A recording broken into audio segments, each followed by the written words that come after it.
De plus en plus, on est conscientisé à acheter des produits d'ici. Fenplas fabrique des portes et fenêtres ici, au Québec, depuis 1989. Max, je pense qu'il faut qu'on parle des goalers du Canadien. Fenplas, c'est des produits solides, éco-énergétiques et parmi les meilleurs fabriqués au Canada. Ouais, de bêche, là. En plus, ça coupe les frettes. Bref, Fenplas, c'est la valeur sûre pour vos projets de rénovation. Découvrez-en plus sur le lien en description. Bon podcast. Maxime.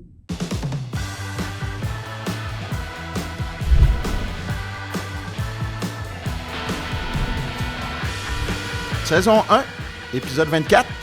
Simon Snake-Boisvert, bonjour. Salut Mathias. Pierre-Alexandre Girard.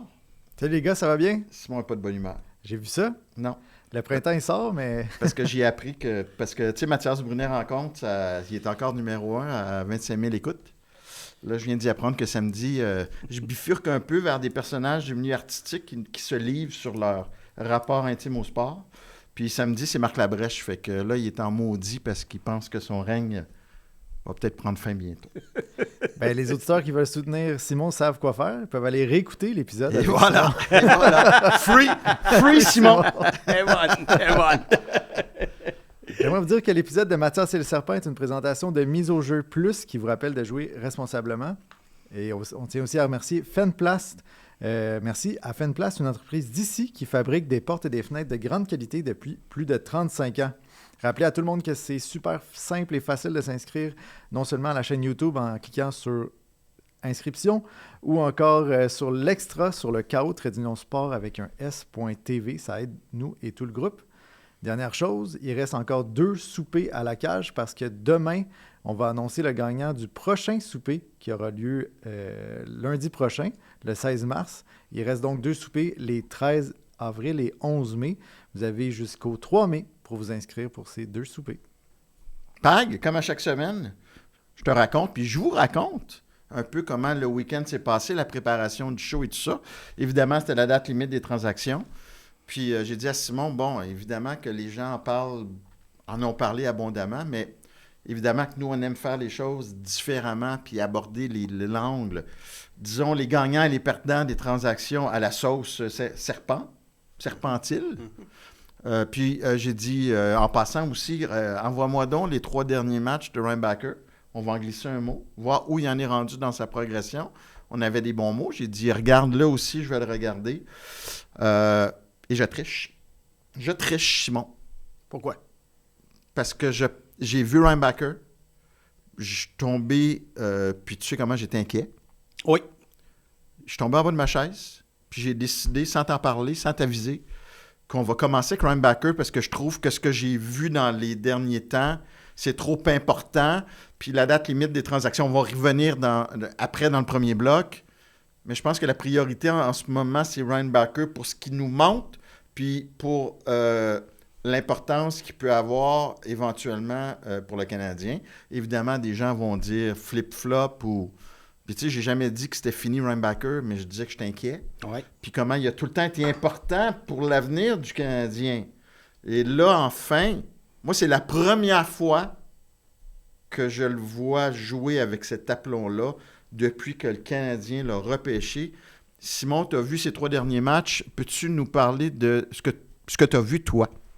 Bien, ce que je remarque depuis un certain temps avec Reinbacker, en plus du fait que son temps de glace a augmenté parce qu'il a quand même des blessés là, à Laval, à la défense, mais il s'en tire très, très bien parce que des fois, quand les joueurs jouent un peu plus, ça peut devenir problématique. Dans son cas, ce n'est pas le cas.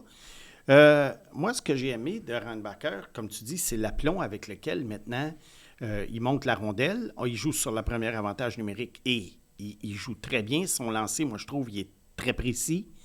Il a un très bon lancer de la pointe.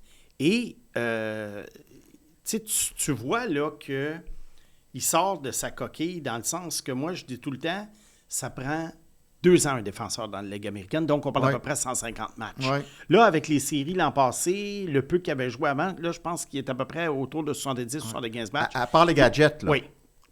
Les gadgets n'ont pas besoin de Ligue américaine. Bon, c'est ça, là. Okay. Écoute, il y en a des joueurs, les Schaefer, Quinn Hughes, Lane Hudson et compagnie qui sont arrivés à 20 ans, puis ou à 18 ou à 19, puis que eux, la Ligue américaine, ont oublié ça. Mais moi, je parle pour les gars en général qui arrivent, du junior ou de l'Europe, Ouais. peu importe, la saison de 20 et 21 ans dans l'américaine, c'est ça qui t'aide pour le palier supérieur. Randbacker a 21 ans, mais étant donné qu'il a été énormément blessé dans les 2 dernières saisons, il est à peu près à mi-chemin, je considère, dans son parcours de 150 matchs dont je parle tout le temps. Vient d'avoir 21. Moi, écoute, je te le dis, là, tu m'as envoyé ces 3 matchs, là. J'ai commencé à regarder, puis j'ai pas besoin de 1000 heures, là. J'ai vu, puis j'ai dit, qui est ce joueur? Oui, le 64. C'est comme s'il y a quelqu'un d'autre qui est rentré dans son cerveau. Ouais. Parce que, écoute, moi, c'est la confiance qui me faisait peur. Puis, tu sais, quand il s'est fait brasser après le camp d'entraînement par la direction, c'était, hey, demande pas excuse-toi pas de t'asseoir. Assis-toi, prends ta chaise, puis assis-toi, puis affirme-toi. Puis, ce que j'ai vu là, c'était un défenseur qui veut faire la différence, qui. Écoute, les mises en échec, Oui. il voit la rondelle, on dirait qu'on ne l'a pas nourri depuis une semaine.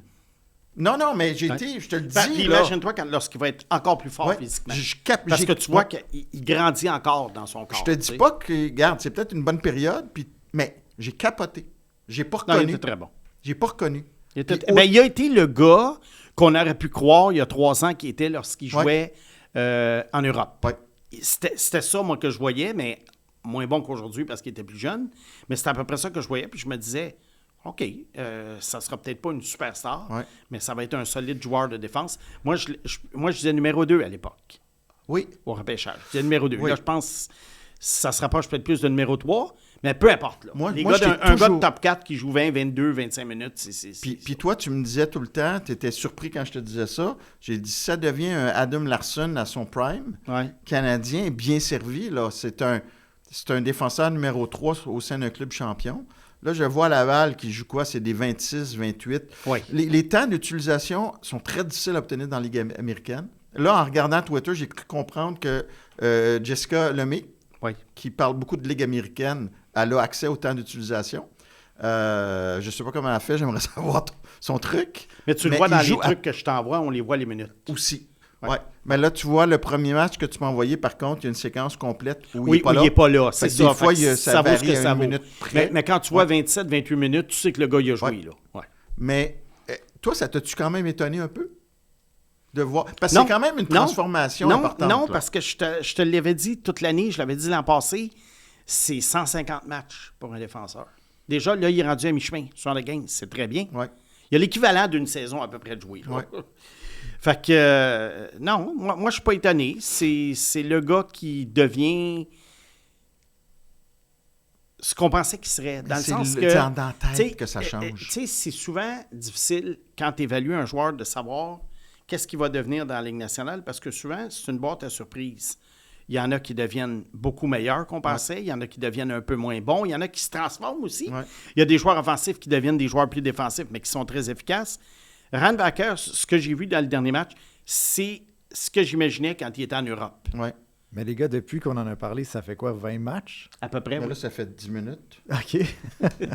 Mais c'était pas drôle, là, dans le sens Non. que vous l'envoyez aux soins palliatifs, puis là, on parle du palier Pas supérieur. Simon. Non, Pas Simon. c'est Mathias. Simon, qui- lui, il a gardé Ouais, la ouais. foi. Puis moi, je veux quand même, ce que je vois, malheureusement, c'est comme la bourse, les jeunes.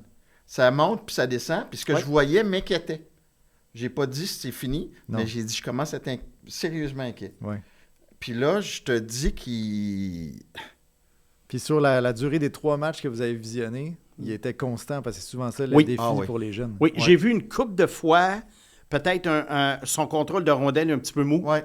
Il a perdu, mais ça s'est beaucoup amélioré par rapport à ce que c'était en début d'année où carrément la rondelle, elle ne collait pas sur sa palette. Ouais. Là, elle colle plus. C'était ça que je t'avais dit quand on a fait l'épisode. Je t'avais dit, j'aime pas le fait que la rondelle colle pas sur la palette. Puis moi, ce qui m'inquiétait, c'était pas sur ses faiblesses. Tu sais, il n'y avait pas besoin de... puis même en ce moment, les points, je m'en fous complètement. Ouais. C'est que ce qui était supposément ses forces, les batailles le long des rampes, puis tout ça, c'était déficient. Mhm.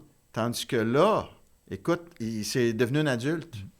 Je ne sais pas ce qu'on a fait avec lui, Puis c'est pas fini encore. mais il y a eu un élément déclencheur. Je sais que Pascal Vincent disait ça s'en vient, ça s'en vient, ça s'en Mais vient. tu pensais, Mathias, aussi que c'est la première fois qu'il joue régulièrement depuis 3 ans?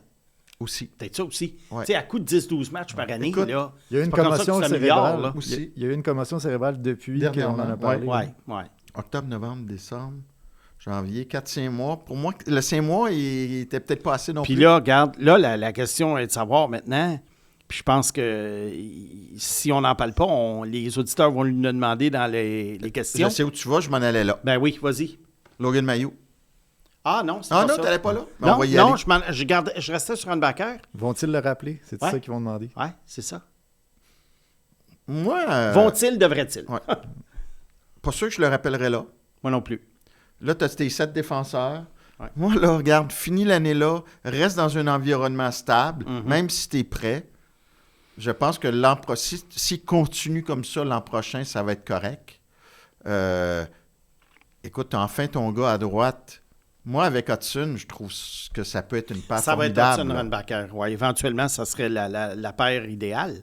Mais là, Et aussi, regarde de Laval. Laval, on peut présumer pourrait faire un autre 2-3 séries cette année. Là. Ouais.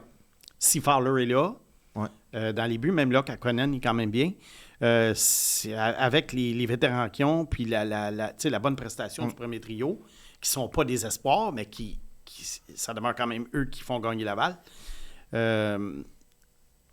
Randbacker, s'il pourrait jouer jusqu'au fin mai, début juin, là. Ouais. Mais tu sais, mettons Arbor Jackay qui joue 9 minutes par match, on serait pas mieux de donner ces 9 minutes-là à Rainbacker pour un apprentissage?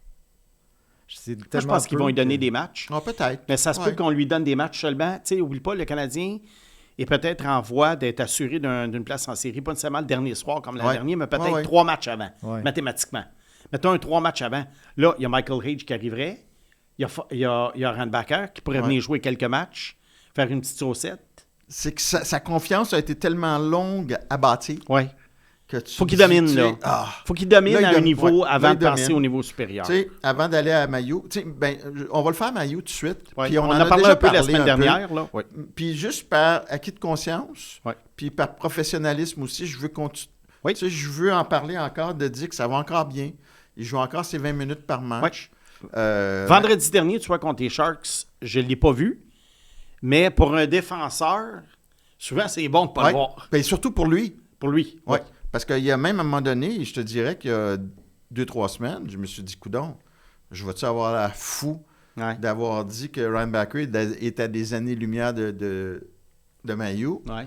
Alors que là, bon, OK, comme je te dis, on le met au conditionnel parce que là, OK, ça change vite. Randbacker peut arriver. Mais c'est pour ça que, moi, que les analyses des espoirs, dans un monde idéal, je les ferais une fois par année. Ouais, je les ferais, mettons, le 1er septembre, tu sais. Mais on a un show une fois par semaine. On a un show. Fait que c'est sûr qu'à un moment donné, il va y avoir... Ça va être comme la température. Si tu analyses un joueur aux 3 mois, ben ça se peut qu'il y ait des courbes qui soient pas nécessaires, que ça ne sera pas linéaire, c'est ça. J'ai-tu le droit de parenthèse sur... dans le fond, je vous la demande pareil, la permission. Je vais faire une petite parenthèse sur Jack Ice, si ça vous dérange pas. Vas-y donc. Ouais. Puis, tu sais, ça aussi, on l'a déjà abordé. On dirait qu'il y a un joueur chez le Canadien, des fois, à écouter certaines tribunes. Ouais. Puis c'est Jack Eye. Ouais. Dans un premier temps, l'histoire de Jack Eye, elle est formidable. Puis, ce gars-là a mon admiration. Jamais repêché dans les rangs juniors. Jamais repêché dans la Ligue nationale. Écoute, s'il avait joué 1 minute dans la Ligue nationale, ça aurait été une histoire fabuleuse. Non, c'est malade, là. C'est le vrai. gars travaillait Tout à dans fait. C'était quoi, Un donc? Costco. Un Costco. Ouais. Avant d'arriver dans la Ligue nationale, c'est malade, là. On peut écrire tout de suite un film ou un livre sur sa vie. Cela dit, c'est pas un très bon défenseur. Tu sais, je m'excuse. C'est pas méchant. Si ce gars-là était pas un monstre pugilistique, ben, il serait pas là. Il est pas bon. Il y a trop de carences. Tu sais, si on surveille son jeu de près, on le protège au max, puis il va faire des jeux sans... Dès qu'il y a un peu de pression, c'est tough, là. Fait que Martin Saint-Louis, c'est pas qu'il l'aime pas, c'est qu'il a pas confiance. Avec raison. Puis c'est pas grave. C'est pas un méchant gars. Puis c'est juste que c'est un défenseur très, très limité. Voilà. C'est tout. Alors, est-ce qu'on donne les 9 minutes de Jacky à Randbacker? Ah! Ouais. Ben, vas-y. Pas de suite. OK. Pas de suite. Là, Parce que, comme tu dis, il y a 7 défenseurs en ce moment. Jacky n'est pas obligé de jouer à toutes les parties. Ouais. Puis encore là, je le répète, Canadien, oui, a énormément progressé depuis 2 ans. Puis je pense qu'il y a bien des gens, si on leur avait dit il y a 2 ans qu'en 2026, il y aurait ce nombre de points-là rendus au mois de mars, tout le monde aurait dit « wow ». Mais ils ne sont pas rendus là encore. Fait que moi, je suis toujours d'accord pour garder la chronologie, là, l'ordre dans lequel tu veux que les choses se passent. Oui, tu peux varier un peu, il faut que tu aies de la souplesse dans la vie. Mais tu as vu, à la date limite des transactions, ils n'ont pas bougé. Ils auraient pu aller chercher un Connor Murphy pour un choix de deuxième ronde ou quelque Sûrement, chose du ben genre. ouais. Ils ne l'ont pas fait. Donc, ça veut dire que dans leur tête, ils ne sont pas rendus là et ils collent au plan, ah oui, ils sont pas rendus contrairement à un Mike Greer dont je vais parler tout à l'heure dans Le Serpent en Liberté. là. OK. J'ai OK. une belle courbe quand même à vous Vas-y soumettre par rapport à Reinbacker. Mais c'est qu'on pourrait être tenté de rappeler aussi Fowler en fin de saison si, par exemple, un Montembeault ne se replace pas ou que Dobèche... Ben, fin de saison. On est en fin de saison, là. Ben, Ouais. match. Moi, let's go. Il est temps. Mais en tout cas, pour l'instant, Dobèche performe assez bien. Il réfléchit à ce qu'il soit constant.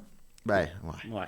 Voici ma deuxième balle courbe. La troisième balle courbe, c'est Michael Age. Peut-être qu'on voudrait le Ouais. signer avec le Canadien dès cette saison. Sûrement. Ouais, Puis sûrement. là, sous le plafond salarial, il y a 1,6 million de dollars disponibles. Fait que les 3, s'y arrivent, on pourrait pas les accueillir les 3. OK. Ah. Ben, je veux dire, je suis pas capologiste, là, mais Ouais. mettons, si mes calculs sont exacts. Ouais, parce que là, il n'y a plus vraiment de limite de joueurs, mais il y a un plafond Ouais, quand même. C'est ça. Oui, c'est ça. Puis dans les séries, il y a un plafond, mais le plafond s'applique uniquement aux joueurs en uniforme. Ça, c'est pour Ouais. contrer ce que Tampa Bay puis Vegas ont fait, Ouais. puis Floride dans les dernières années.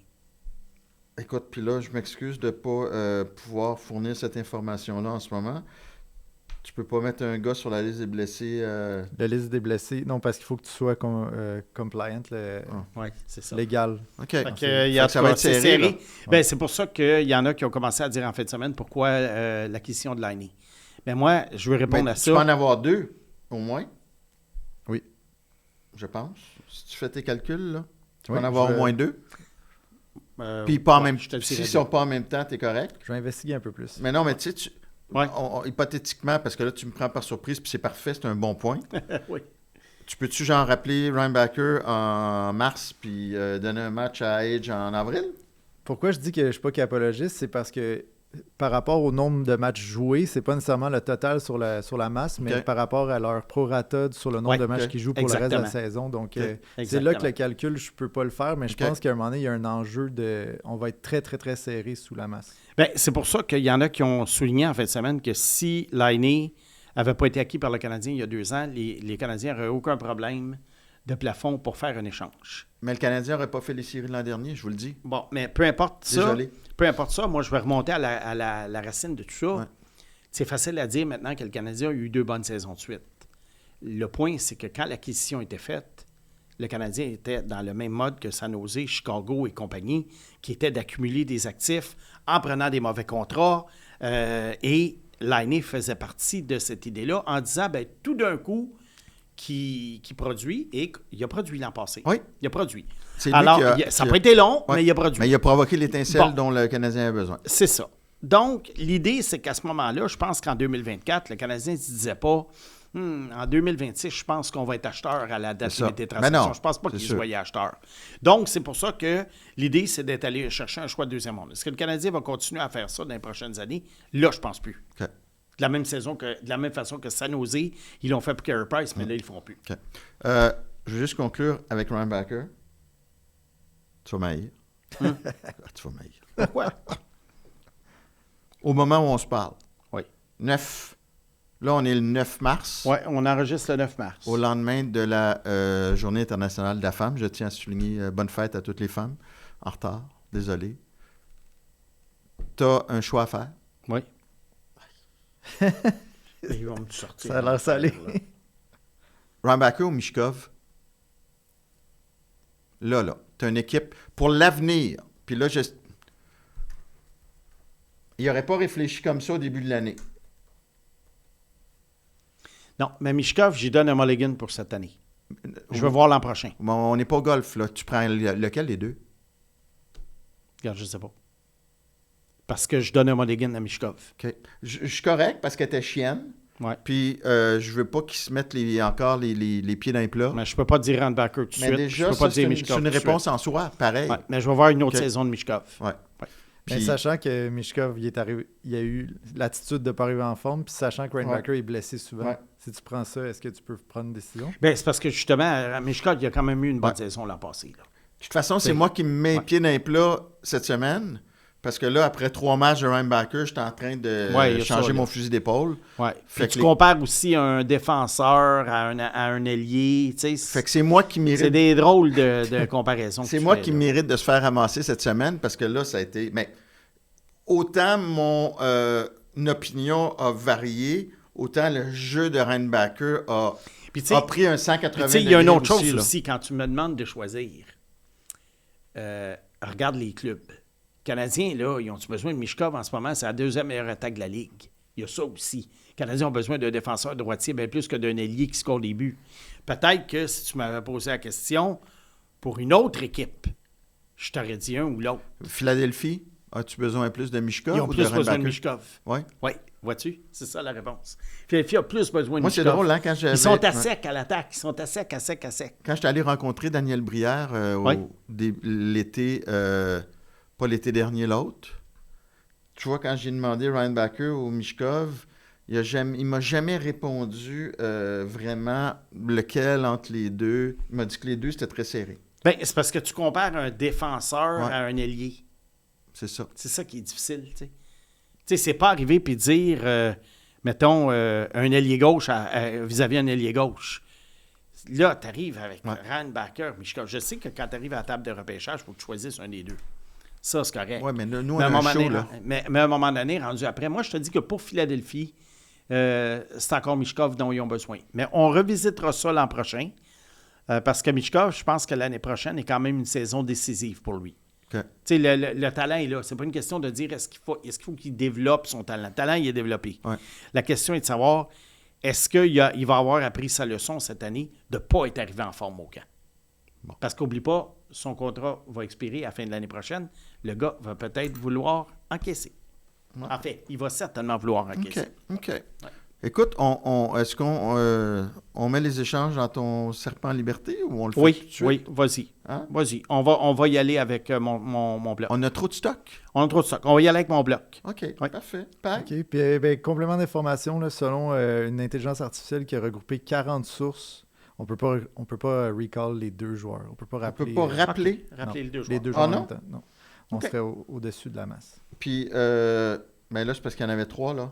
Oui, bien juste, par exemple, si on décidait Fowler et Reinbacker, on serait trop élevé. Puis, avec Michael Hage, Ça serait encore pire. tu sais qu'il m'a fait une montée de lait en Faut fin pas de le dire semaine. en français.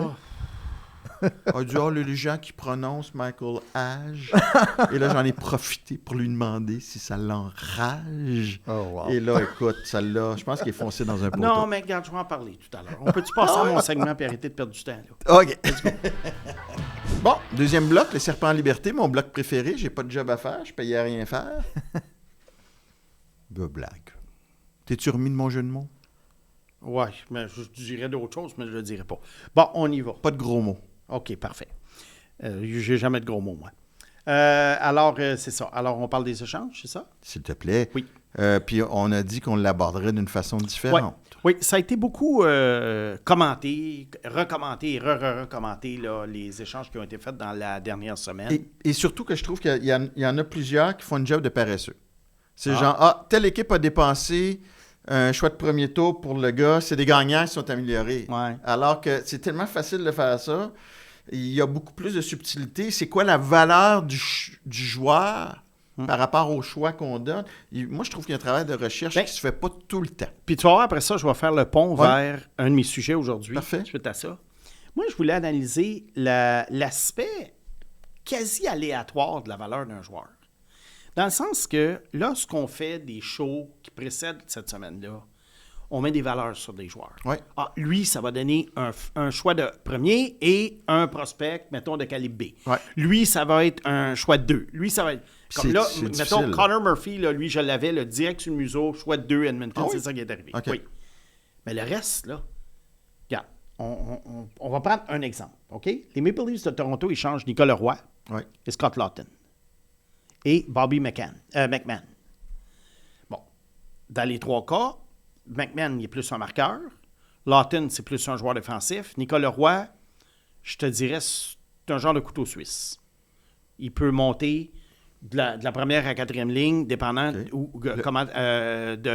besoin que tu as. Lequel des 3, selon toi, la meilleure valeur? Moi, je dis que c'est Nicolas Roy. Ah, je pensais que c'était Et- McMahon. moi. Non. Et Nicolas Roy est allé chercher la meilleure valeur des 3. Ouais. Même si le choix pourrait être 32e, ça demeure quand même un choix de 32e. Par contre, c'est un choix de 2027.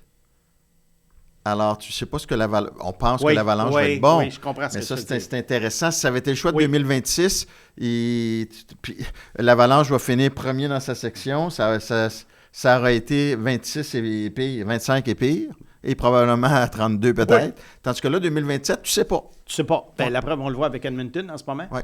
Et puis, Toronto. Toronto, Ouais. en ce moment, le choix donné à Boston est le 8e. Aïe, Et aïe. le 8e. Pour au Brandon total. Carlo. Ouais. Alors, pour revenir aux Leafs, tu vois, McMahon avait été vu comme un gars qui pourrait justement rapporter un choix de première. Ouais. Ça n'a pas été le cas. Ça a été un choix de 2, un choix de 4. Et là, je m'en vais ailleurs avec ça. Scott Laughton, un choix de 3. OK? Scott Laughton, un choix de 3. Est-ce que je trouve ça correct pour le calibre de joueur qu'il est? Oui. Sauf que, si je regarde d'autres échanges qui ont été faits, OK? Lawton, d'ailleurs, qui a rapporté un choix de première à Philadelphie Oui. l'année passée. Exactement. Mais si je regarde d'autres échanges qui ont été faits, comment ça se fait que Elmer Soderblom a rapporté un choix de 3 puis Laughton a rapporté un choix de 3? C'est surprenant que Soderblom ait rapporté la même chose que Laughton. C'est un monstre, lui, pareil. Oui, là, c'est un monstre. Qui est plus jeune. Ben, oui, il y a peut-être ça. Mais tu sais, j'ai essayé de comprendre. Corey Perry a rapporté un choix de 2. Corey Perry, il y a 7-8 ans, avait été racheté par les Ducks. On pensait que sa carrière était finie. C'est malade. Et il n'arrête pas, il arrête pas. Écoute, il est encore efficace. Il a compté même à ses débuts. Mais c'est pour te dire que c'est très, très difficile de mettre une valeur sur des joueurs, alors que d'autres, tu vois, Justin Falk a rapporté quand même beaucoup. Il est bon, Justin Falk, Ouais. mais il n'est plus ce qu'il était. Ouais. Mais il a rapporté quand même beaucoup. Détroit a payé beaucoup pour Justin Falk. Ils ont donné un choix de première ronde qui, tu sais, ne sera pas le 32e. Là. Je pense Ouais. pas que Détroit gagne la coupe. Puis ensuite de ça, ils ont quand même donné un choix de 3e. Puis, c'est ça, un espoir non signé là, de Russie, Boukelnikov. Fait que, tu sais, je regarde ça, puis je me dis, comment ça se fait que un tel ramasse bon, regarde, Logan Stanley, on parlait beaucoup d'un choix de première ronde pour lui. Ah oui? Pourquoi? Oui, parce qu'il a 27 ans seulement. Il est re-signable à court terme, même s'il est joueur autonome. Et là, on a donné Stanley, on a donné Luke Shen. Et en retour, Winnipeg a quand même été obligé... Buffalo a quand même été obligé de donner un choix de 2, mais c'est pas un choix de première. Isaac Rosen, pour moi, c'est pas un espoir de premier plan. Jacob C'est un Bryson, espoir de deuxième plan? même pas. Bon. Jacob Bryson, c'est un petit défenseur offensif qui peut pas jouer 82 matchs. Donc, finalement, je constate que Buffalo n'a pas donné grand-chose pour Logan Stanley. Mais Détroit a donné plus pour Justin Falk. Mais là, Logan Stanley, quand même, ça me surprend parce que toi, d'habitude, les grands défenseurs qui jouent avec des 2x4 dans les mains, Je sais, t'aimes pas mais- ça. Non, mais Mathias, j'essaie de comprendre. Michael McCarron a rapporté un choix de 2. Ouais. Puis Logan Stanley a rapporté un choix de 2. Puis Scott Laughton a rapporté un choix de 3. Ouais. Fait que, tu sais, c'est difficile d'arriver puis de dire... Puis d'ailleurs, en passant, Laughton, là, ça a été annoncé après 3 heures, là. Fait que là, Trey Living, il était comme genre, là, Garde, me prendre n'importe quoi qui reste à la table, là, Oui. parce que Il y a j'ai ça. rien d'autre. Il y a les McCann, même circonstances chose. aussi. Oui, il y a les circonstances aussi. Jason Dickinson a rapporté un choix de première. Bon, je sais que Chicago a pris le contrat de Mangiapane en retour. Mais il y en a marre pour moi. Jason Dickinson, je l'aime bien, là. Mais je l'aime bien comme 4e centre. Ouais. Mais pourquoi lui rapporte un choix de 1, puis Laughton rapporte un choix de 3? Oui, il est meilleur que Laughton, mais il est aussi meilleur que ça. Non. Fait que c'est pour ça que ça faisait quelques années, moi, que je remarquais ça. Puis là, ça m'a frappé en fin de semaine quand j'avais commencé la semaine passée à essayer pour le plaisir de faire des petites prédictions, puis là, j'ai eu mon Connor Murphy pour un choix de 2. Ah, j'ai dit là, je suis aligné. Après ça, le reste, là, tu m'aurais dit qui va rapporter quoi. Je pense que je me serais trompé dans un cas sur 10. Fait que dans les circonstances, as-tu des gagnants et des perdants, mais à partir du travail que tu as fait? Ben moi, je constate que les Blues de Saint-Louis sont dans les gagnants. OK. Parce qu'ils ont échangé des joueurs qui, à long terme, n'auront plus d'utilité pour eux. Ouais. Falk et Shen. Bon, ça, c'est une autre chose. Partez-moi pas sur Braden Shen. Okay? Ben, on Partez-moi va y pas, aller. là. Tu sais, Partez-moi pas sur Braden Shen. Comment Oui, ça se on fait va y que ce aller. gars-là a autant de valeur? Pourquoi? En plus, s'habille comme la chaîne à Jacques. La chaîne à Jacques. OK. OK. Il est allé la chercher. Mais vois-tu, Minnesota, on voit qu'ils sont quand même all-in, là. Mais regarde, Pas si pire. Pas si pire, finalement, bien y penser. Elle frappe pas du premier coup, mais... C'est le serpent en liberté, il faut que j'arrête. oui, c'est ça. Oui, en plus. Oui, c'est ça. Il y en a T'es qui vraiment t'ont dit de ne pas faire de jeu de mots. Ouais. Euh, Vois-tu, et évidemment, il y en a un autre là, dont il faut parler, là, John Carson. mais Shen, toi, mais John Carson, si j'en parle pas tout de suite, c'est parce qu'aujourd'hui, l'équipe de la semaine, ce sont les Ducks. Mais On va en parler tout à l'heure. Shen, Oui. est quand même capitaine à Saint-Louis. Oui, Fait que ça n'a pas de valeur. Puis capitaine à Saint-Louis. Là, Michael Hage, c'est une belle histoire. Braden Shen est capitaine. L'autre, il est bon dans la chambre. Les frères Foligno sont réunis ensemble. Chicago, c'est une belle histoire. Ouais. Ils l'ont donné à Minnesota pour des C'est ça compensations. qui l'a craqué, futures. oui. c'est ça. Là, hey, Ouais, mais la c'est- musique dans la chambre, c'est Écoute, là, important. Écoute, là, c'est une business rendu de milliards de dollars. Les joueurs gagnent des millions. Les dirigeants gagnent des millions. C'est une business coupe-gorge qui est axée sur les résultats. Fait que les belles histoires des pays d'en haut, là, on peut-tu garder ça pour la télévision? C'est un jeu de mots, ça? Non, c'est pas un jeu de mots. C'est un statement. c'est que, bon, c'était juste ma petite montée de lait hebdomadaire, là. Tu sais, moi, j'en veux plus de belles histoires. OK? Puis j'ai zéro sentiment, moi, quand je parle de hockey. Oui, il va falloir faire sa psychanalyse un jour. Ouais, hein. c'est C'est juste ça. à être fascinant. Fait que les frères Foligno réussissent ensemble. Écoute, tant mieux. Réunis. Oui. Ils vont peut-être réussir aussi ensemble, là, mais t'as dit réussir ensemble. Ah, réunis. En tout cas, je Ça va pas bien, là. Je déparle, là, parce qu'on peut-tu revenir au hockey, là, parce que les belles histoires, moi, c'est... Bon, OK. Fait que, puis je le sais, là, je le sais qu'il y en a qui vont me dire « Ah, t'as pas de cœur. » T'as pas de cœur? Ben oui, je le sais tout ça. Je le sais tout ça. J'ai du cœur pour d'autres choses. J'ai du cœur pour mes proches. Mais pour le hockey, Ouais. je suis d'une frigidité cartésienne épouvantable. Mais tu sais quoi? T'as pas de cœur, mais t'es en liberté. Ben, c'est ça. Voilà. Alors, je me permets de dire des choses comme ça. Moi, ça m'amène un peu dans les échanges qu'ils ont eu à une chose dont je voulais parler aujourd'hui. Quand tu vides ton club, là, c'est le marché qui parle. Tu viens de le dire, Mathias, Treliving, il a pris ce qui restait. Ouais. S'il l'avait échangé peut-être mardi passé, il y aurait peut-être eu plus. Fait que souvent, on va voir des directeurs gérants, mettons, qui vont vider des équipes. Puis on l'a vu avec Mike Greer, on l'a vu avec Carl Davidson, on l'a vu avec Kent Hughes dans une mesure. Il a quand même échangé beaucoup de joueurs au début. Mais, étant donné que c'est le marché qui parle, je pense pas qu'on puisse... Je pense qu'on louange à tort les gars qui font ces échanges-là parce que finalement, ils ne font que dire tel joueur est disponible et ils prennent la meilleure offre. Je sais que tu peux te tromper des fois entre un espoir ou un autre, mais en général, l'offre, c'est un premier choix, mettons. Fait que tu vas échanger, je ne sais pas moi, Jason Dickinson à Edmonton. Carl Davidson, c'est pas un génie d'avoir échangé Jason Dickinson pour un premier choix. Le marché t'a donné un premier choix. Moi, je pense que tu commences à voir la valeur d'un directeur gérant quand il commence à faire des échanges et des signatures, joueur pour joueur, avec des équipes ciblées. C'est là que tu commences à le voir. Quand Davidson, Verbeek, là, on le voit, il commence Verbeek là, à le faire à Anaheim. Là, on va voir de quel bois il chauffe. Canadien. Oui. Mike Greer, qui a commencé à le faire avec le contrat de Sherwood. C'est là que tu vois qu'est-ce qu'un directeur gérant, la vraie valeur d'un directeur gérant, et non pas... Comme je t'ai dit, la date limite des transactions, c'est tout simplement un marché.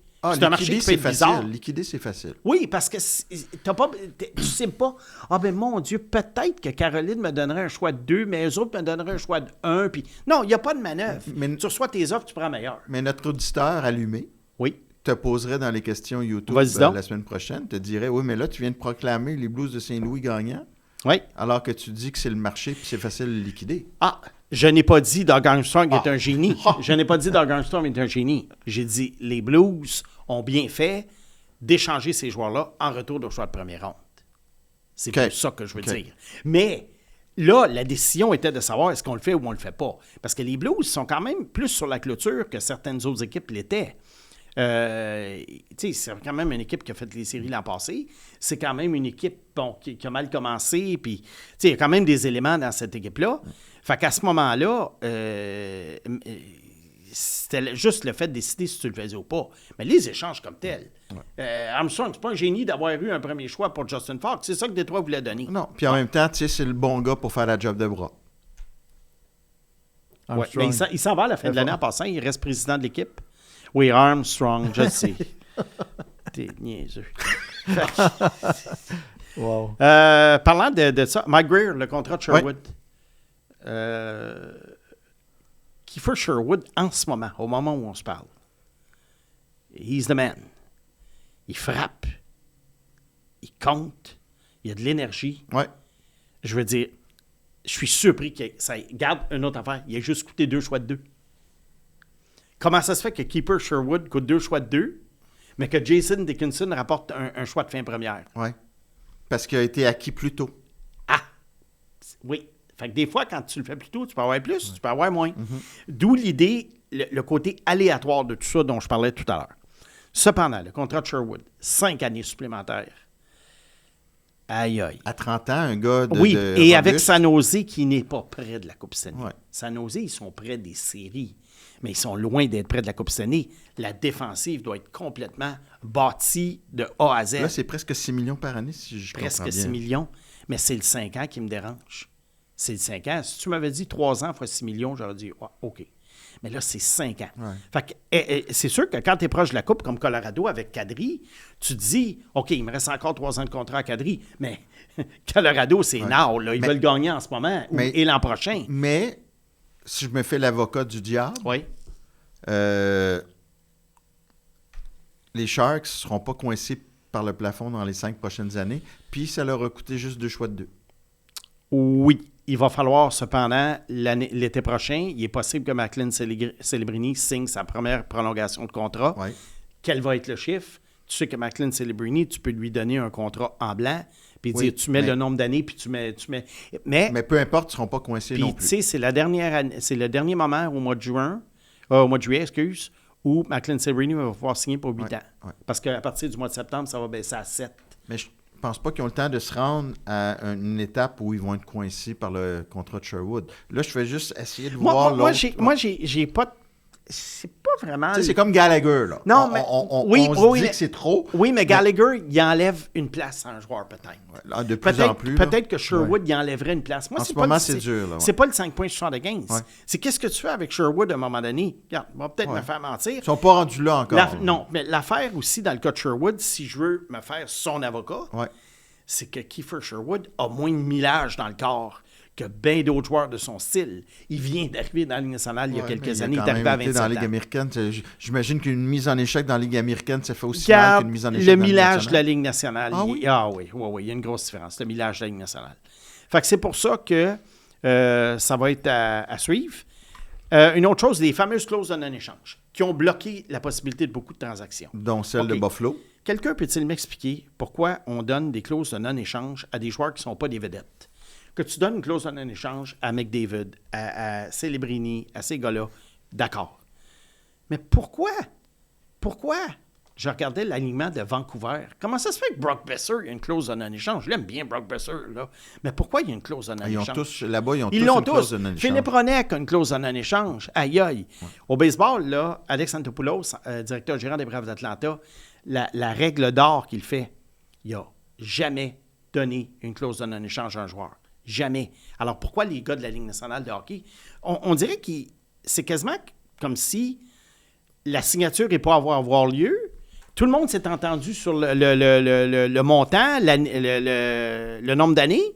Puis là, tout le monde est en train de se lever de la table. Ah, en passant, ce serait correct d'avoir donné une clause d'échange à mon client. Oh, oui, OK, pas de Ouais. trouble. Ben, il y a Puis deux coche la choses. tasse. Il y a deux choses. Oui. Probablement qu'ils savent qu'il y a peut-être un nono ailleurs qui va leur donner dans une autre équipe. Un. Deux, tu es directeur général, tu signes le gars pour 8 ans. Oui. Je vais être où, moi, dans 8 ans? Ah. Je vais être dans une autre équipe. Hey, tiens, ta Oui, clause mais de pourquoi non-échange? Antopoulos ne les donne pas? Parce qu'il est fort. Voilà. Puis, dealer avec certains agents de baseball, là, c'est quelque chose. Là. Rod Treliving, là, qui donne ses clauses de non-échange, là, Ouais. il sait bien, lui, que dans 8 ans, quand il a signé Huberdeau, Uyghur et compagnie, là, il savait qu'il ne serait pas là 8 ans. Juste pour souligner quelque chose, cependant, les fameuses clauses de non-échange au baseball, il y a dans la convention collective, tu peux en obtenir une automatiquement si ça fait 10 ans que tu es dans les baseball majeurs, dont 5 ans avec la même équipe. Là, elle entre en vigueur automatiquement. Ah, c'est bien. C'est pas une question de... Et Alex Antopoulos avait dit à ça, quand il avait interviewé, le joueur l'a mérité. 10 ans dans la Ligue, 5 ans dans la même équipe, il a mérité sa clause. OK. Mais des joueurs qui ont 2-3 ans d'ancienneté, 4 ans d'ancienneté, puis arriver et dire « Voilà une clause de non-échange ». Non, oui, t'as les mains liées. Mais Pareilco aurait pu l'avoir. Donc, Parico, sa clause de non-échange? oui, parce qu'il Oui, se faisait oui. 10 ans, 10 5 ans ans. et 5 ans. Et tu vois, Alors, O'Reilly n'avait pas de clause de non-échange. Non, mais lui, il n'aurait pas pu l'avoir parce que ça faisait pas 5 ans qu'il était en Nashville. Non, mais je fais juste te dire que c'est un cas de signature de contrat, puis il n'y avait pas sa clause. Ben, c'est ça. Dernier petit point que je voulais souligner, ça n'a aucun rapport avec la date limite des échanges, mais ça fait longtemps que je pense à ça. Puis la semaine passée, j'ai allumé sur quelque chose. La NBA a présenté, est revenu au réseau NBC cette année après 25 ans d'absence. Et là, ils font la grosse patente. Ils ont ramené le thème de NBA en NBC. Ouais. Et là, l'autre soir, ils ont fait un match rétro. Ils ont invité 3 commentateurs qui étaient là il y a 25 ans. Ils ont passé à l'écran des jeux des années 90, une vraie soirée rétro. Et je sais qu'au Centre Bell, des fois, on organise des trucs comme ça. Ouais. Ça peut être soirée québécoise, ça peut être soirée années 80. Donc, ce que je propose, il n'est pas si farfelu que ça. Mais ça serait intéressant de voir qu'est-ce que vous diriez, puis j'aimerais ça que les auditeurs commentent là-dessus, parce qu'on a un auditeur de tous les âges, mais on a un auditeur surtout plus jeune. Très jeune. Très jeune. En moyenne, J'expliquais à mon boss il est à la très jeune. presse, Il là, est très jeune, notre auditeur. on a, écoute, j'étais au René Aubry, par exemple, puis la jeune fille au comptoir devait avoir 16-17 ans, là. Puis suit le hockey. Puis d'ailleurs, j'en profite pour dire qu'on est content d'avoir des femmes, on est content d'avoir des jeunes femmes. Il y en a de plus en plus dans le monde du hockey. Puis c'est le fun de voir qu'elles s'intéressent parce que, évidemment, moi, quand j'ai commencé dans le milieu, il n'y avait que des hommes. Fait que, tu sais, on vous accueille à bras ouverts. Là, on le sait maintenant qu'aujourd'hui, ça nous appartient tous, le hockey. Puis tant mieux. Puis nous, on le sait que notre auditoire est jeune. Puis diversifié. Alors, c'est pour ça que je m'adresse, comme notre auditoire est plus jeune. Oui, on a des auditeurs de tous les âges, mais il est plus jeune. Donc, j'ai hâte d'avoir la réaction des jeunes sur ce que je vais proposer. Oh. Si je suis directeur du marketing au Centre Bell, ma soirée rétro serait la suivante. On ne peut pas reproduire le Forum de Montréal. Non. On ne peut pas changer le tableau indicateur. Mais il y a des choses qu'on peut faire. Un match, sans pub sur les bandes, sans musique, sauf l'orgue de Diane Bibeau, comme en 1980. Elle était là, je pense, en 80 d'ailleurs, Diane, il me semble. Sûrement. Oui. Pas de concours entre les mises au jeu. Rien de tonitruant, rien de lumière. Et au tableau indicateur, on ne présente pas le match. On ne fait que montrer, comme à l'époque, le temps et les punitions avec la durée écoulée. Ils vont faire faillite. C'est arrivé. Un match, Mathias. Un match. Juste pour voir les plus jeunes aller sur YouTube. Écoute, alléluia. Allez voir des parties des années Alléluia. 80. Allez voir des parties des années 80, 83, 84, 1978, peu importe. Vous allez voir, là, la patinoire est vide, là. Il n'y a rien à part le logo du Canadien. Il n'y a rien d'autre. Il y a zéro pub. Cette soirée d'antan vous est présentée par Rona. Non, mais tu peux avoir des commanditaires. Non, mais faire la même chose. Les commanditaires, qu'est-ce qu'il y avait au centre, au forum? Dans les 4 coins, tu avais des affiches de Molson, Laurentide. Laurentide. T'as pas oui. connu ça, toi, le Laurentide? C'est ça. Oui. Ça existe encore. Ah, la existe encore. Il y en a une caisse dans les épiceries, dans le fond. oui? Là. Ouais. Fait qu'ils font encore une petite brassée peut-être à tous les mois. Là. Moi, j'achète de la 50 souvent. Ah oui, hey, c'est une vieille bière, ça. Ouais. C'est Ben, une bière de... J'ai été boss boy dans les bars, là. Puis déjà, à l'époque, là. Oui, c'était dépassé, là. La Ouais. Laurentide, là, ouais. j'avais jamais besoin de la changer, là. Fait que moi, je propose une soirée rétro comme ça. Wow. Et ils veulent organiser ça. Je sais que ça va coûter un soir de pub qui ne sera pas sur les Rien, bandes. c'est casque. Rien. Là, tu veux-tu regarder le match? Tu vas aller t'acheter une bière, Simon? Encore? C'est ça qui est le fuck. Ça va me suivre longtemps. Puis là, j'imagine les joueurs, pas de casse. Ah non. Là, quand même, là. Il y avait des casques de toute façon. À partir de 79, ça a été obligatoire, mais ça a été fait graduellement jusqu'au dernier qui n'a pas porté de casque, Craig McTavish, en 97. Et- Alors, simplement, non, mais reproduire le côté, peut-être... On dirait que c'est c'est quoi le mot? Pas aseptisé, mais il y a un mot pour ça, en voulant dire que Ouais. tout est plus clean. on dirait que c'est trop extraordinaire pour que ça arrive. Ah, ça arrivera Ça pas. serait un rêve. Mais j'aimerais que les gens commentent pour le plaisir, puis Ouais. surtout les jeunes. Allez voir qu'est-ce que ça a l'air, Ouais. ces matchs-là. On entend juste l'orgue, puis il n'y a pas de musique, rien. Puis ça, là, c'est pas parce que je suis un vieux nostalgique, là, parce que, crois-moi, là, j'aime bien mieux le hockey d'aujourd'hui. OK? Ouais, mais Simon, J'aime pour un ça gars premier. qui n'a pas d'émotion dans le hockey, je te trouve pas mal romantique de proposer ça. Hey, C'est t'as une du bonne cœur, idée, t'as là. ton cœur, là. Tu Moi, fonds. ça Non, me touche c'est la au curiosité. cœur, là. Regarde, dans les années 80, puis ça n'a plus jamais été refait. Le réseau NBC, encore une fois, avait présenté un match Dolphins-Jets sans commentateur. Tout ce qu'on entendait, c'était le bruit de la foule et l'annonceur maison qui disait qui avait porté le ballon et qui avait attrapé la passe. Je dois dire que ça avait été très mal reçu. Ah oui. Ouais. Et il faut aussi, si tu veux aller jusqu'au bout, tu réserves le stationnement en face du Centre Bell et les joueurs stationnent dehors. Au forum, c'était ça. Les joueurs traversaient la rue pour aller chercher leur auto dans le stationnement. Puis là, les gens, les signaient les autographes, ils étaient à pied, là, puis ils rentraient dans leur auto, puis... Ah oui. C'était un autre monde, là. Sur la rue, pas loin de Sainte-Catherine, Lambert-Classe, ouais, Maisonneuve. exactement. Une petite dernière. À un moment donné, dans les années, écoute, là, je ne sais pas les dates, là, mais je pense que c'était au début des années 70. L'hippodrome Blue Bonnets, qui a été à Montréal une centaine d'années, avait fait une soirée rétro. Et la soirée rétro était les prix d'antan. Alors, mettons, la bière, au lieu d'être 50 cents, était 10 cents. Puis, tu sais, c'était des grosses différences. Le hot dog, au lieu d'être 50 cents, il était 5 cents. Sais-tu combien il y avait de monde à l'hippodrome? L'hippodrome, en général, dans ces belles années, avait une moyenne d'à peu près 10-11 000 spectateurs. Il y avait eu 42 000 personnes. Ah non, écoute, 42 000 personnes. c'est à l'hippodrome. cette soirée-là, ça serait... Tu le fais contre un des 6 Trouves-tu clubs que c'est une bonne d'antan. idée? Non, c'est une idée hallucinante. Bon, ben, Qui est tough oui. à cause des commandites. Oui. Mais c'est hallucinant. Un match, là. Là, Parce que là, l'autre problème, c'est que la Ligue nationale va pas... Oui, mais un match. Non, non. Là, c'est pas la question de faire comme les matchs extérieurs, d'en faire 14 par année. Juste un. Ouais. En fait, moi, je raconte ça pour le plaisir de voir comment... parce que j'aime ça, tâter le pouls des auditeurs. J'aime beaucoup ça, surtout les plus jeunes. Quand je leur parle, je pose des questions. Puis souvent, des fois, à mon âge, on va reprocher à beaucoup de commentateurs ou d'analystes ou même de mon oncle de dire dans leur salon, de parler juste de Guy Lafleur. Ouais.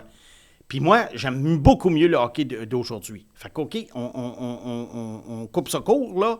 Je suis pas un nostalgique rétro. J'ai une curiosité de ça. Point. Puis y a-tu moyen de faire des patins tuyaux, mais qui... modernes?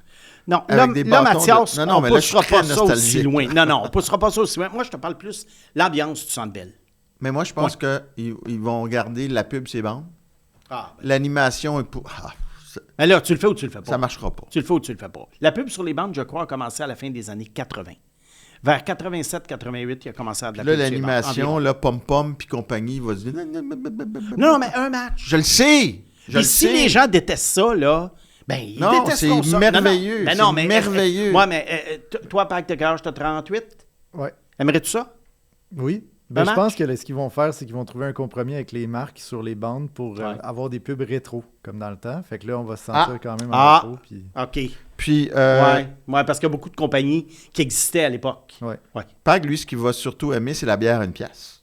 Oh, oui. Je pense pas que je sors du Centre Bell. Ouais, ben, c'est ça le problème. C'est pour ça qu'ils le feront pas. Tabarnouche. C'est pour ça qu'ils le feront pas, parce que ça pourrait être dangereux après. Puis, tu gardes Nick Suzuki sur le banc. À 1 pièce, là. Ouais. ça. Et on entend parler de ça là. Espoir de la semaine, pour terminer le bloc. c'est un auditeur qui a mentionné le nom, puis j'ai allumé. Un ancien du Canadien et des Nordiques, Brian Fogarty. Le futur Bobby Orr. Ouais. Brian Fogarty, la raison pour laquelle l'angle que je vais prendre pour Écoute, ça, l'analyser... c'est toute une histoire. L'angle que je vais prendre pour l'analyser, en plus de son histoire... Pierre, le connais-tu de nom? Non. Pas du tout. OK. J'ai Fogarty, son nom. Fait que là... 2 dans ce serpent en liberté, mais elle est bien celle-là. Il y a le souci du détail. Oui, il est fou.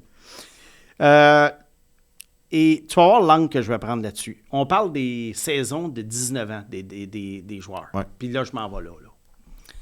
Brian Fogarty arrive à l'âge de 16 ans dans la Ligue de l'Ontario en 1985 et il a 2 buts, 17 passes. Alors ça, c'est normal pour un jeune de 16 ans. Et ensuite, en 87, 20 buts, 50 passes. Très bon pour un défenseur. Choisi 9e par les Nordiques de Québec. Et là, à ce moment-là, on voyait en lui, moi je voyais en lui, un solide défenseur offensif. Pas nécessairement une vedette. On ne parle pas ici d'un Makar, un Quinn Hughes, mais je voyais un joueur qui pourrait être sur une première paire offensive. Ah, pas plus que ça à ce moment-là? Non. Okay. Là, je te parle de sa saison de 17. Ouais. Sa saison de 18, il fait 47 points. Alors, encore là, il est encore un peu sous le radar, tu sais. Mais là, à sa saison de 19 ans, c'est la saison... J'en ai perdu des bouts. C'est la saison où les Nordiques ont commencé à finir dernier. Et là, en 88-89, la dernière saison de Michel Bergeron, la saison, c'est ça, en 88-89, où ils avaient gagné 12 matchs seulement. Et là, on a commencé à parler de reconstruction. Et là, on avait le premier choix, on a pris Matt Sundin, on avait pris Joe Sakic, la même année que Fogarty, en passant Sakic repêché 6 rangs plus loin. Ouais. On avait choisi en 88 Daniel Doré et Curtis Leschyshyn. Et là, on parlait reconstruction et le slogan était « La force des jeunes ». Et là, Brian Fogarty, il commence à battre des records. 47 buts, 108 passes, 155 points. Là, on parlait de Bobby Orr. Ouais. Ça, tu te rappelles. Ouais. On parlait de Bobby Orr. Puis moi, je l'aimais Fogarty, mais je me disais... la saison de 19 ans, ça me fatigue. Ça m'a toujours fatigué, les saisons de 19 ans, où les gars explosent. Puis, Fogarty arrive à Québec, un sauveur. Et c'était pas fort en défensive à Québec dans le temps. L'équipe était très jeune. L'équipe avait continué à couler à pic. Ils avaient eu le premier choix en 90 avec Owen Nolan, premier choix en 91 avec Eric Lindros. Donc, Fogarty, il arrive dans un contexte très difficile de transition. Et puis, à Québec, finalement, il joue 110 matchs seulement et 16 buts, 44 passes. Ça a été un parcours marqué de beaucoup de gaffes. Mais ça, dans sa 16 buts, zone. 44 passes, c'est quand même pas pire. Oui, pour 110 matchs, oui, mais à une époque où le jeu était quand même assez ouvert. Ouais. Mais son parcours a été truffé de gaffes dans sa zone. Il était hué, il était mis sur le banc, il était envoyé dans les estrades, on l'a renvoyé aux mineurs quelquefois. Et là, la balloune de Fogarty a dégonflé. Et là, Pierre Pagé est arrivé, et là, une couple d'années plus tard, ça ne marchait vraiment pas. Et là où je m'en vais, c'est que Fogarty avait des gros problèmes de consommation, surtout de l'alcool. Mais Santé mentale. Ouais. Moi, j'étais là. Quand il a joué pour le Canadien, j'étais sur le beat, là, puis ce gars-là, je le voyais passer, là, c'est un fantôme, là. Voilà, c'est là que je m'en vais. OK. Alors, Pierre Pagé avait fait un deal avec lui. Il lui avait dit, si tu es capable de rester sobre 3 mois, je t'échange. Et Fogarty restait sobre 3 mois et on l'a échangé à Pittsburgh pour pas grand-chose. Et il a joué 12 matchs à Pittsburgh. Ensuite, en 93, il s'amène à Montréal. De 93 à 95, le Canadien venait de gagner la Coupe. Il joue 34 matchs en 2 saisons, 6 buts, 4 passes. Puis ensuite, sa carrière s'est terminée là. Il a joué dans les mineurs de 95 à 2001. Il était en Allemagne, il était en Italie. Et le 6 mars 2002, il est mort. À l'âge de 32 ans, il y avait une augmentation anormale de la taille de son cœur.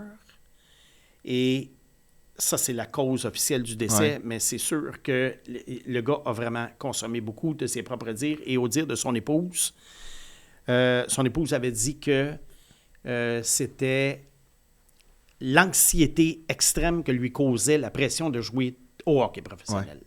Il n'a pas été capable de prendre cette pression-là. Et lui, Fogarty avait raconté que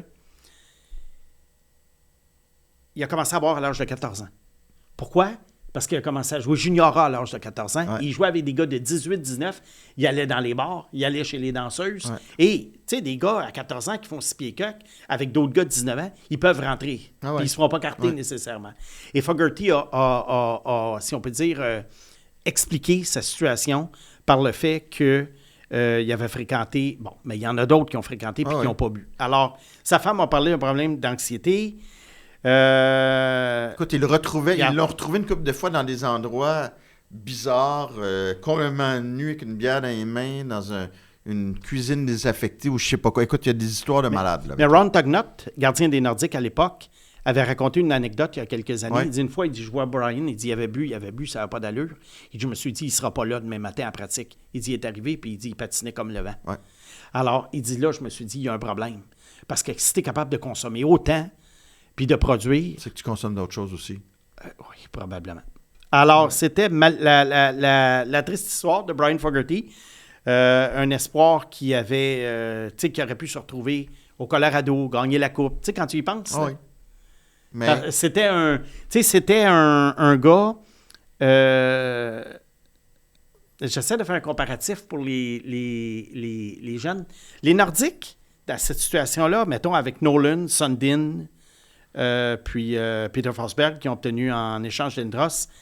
Fogarty, moi, je voyais un genre comme la situation de Toronto, Matthews, Nylander, Marner et Morgan Riley. Ouais, Je voyais un Morgan genre Riley, de Morgan ouais, Riley. ouais, C'est-tu ouais, bon ouais. comme comparaison? C'est très bon. Je trouve que la tu situation t'es des rendu Nordiques... bon avec les comparaisons, toi. Oui, bien, c'est ça, mais c'est parce que moi, j'ai à cœur le fait qu'il y a 35 ans, il y a des gens comme Pag qui étaient soit très jeunes, soit pas nés, qui les ont pas vus. Puis c'est bon au moins de faire des parallèles avec le présent pour voir Toujours. qui était un Fogarty. Toujours. Je pense que Fogarty, c'était le Morgan Riley. Il aurait pu être le Morgan Riley des Nordiques. Alors OK. voilà. Bon, mais allez le googler aussi, Fogarty, puis vous allez voir qu'il y a des histoires de fous. Là. Ah, c'est assez fou. Oui, Bon, écoute, je vais te couper ta liberté, là, quand même. Tu as eu un beau 33 minutes oui de ben, c'est liberté. parce qu'on a incorporé les échanges. Et voilà. Troisième bloc, mon beau petit Simon.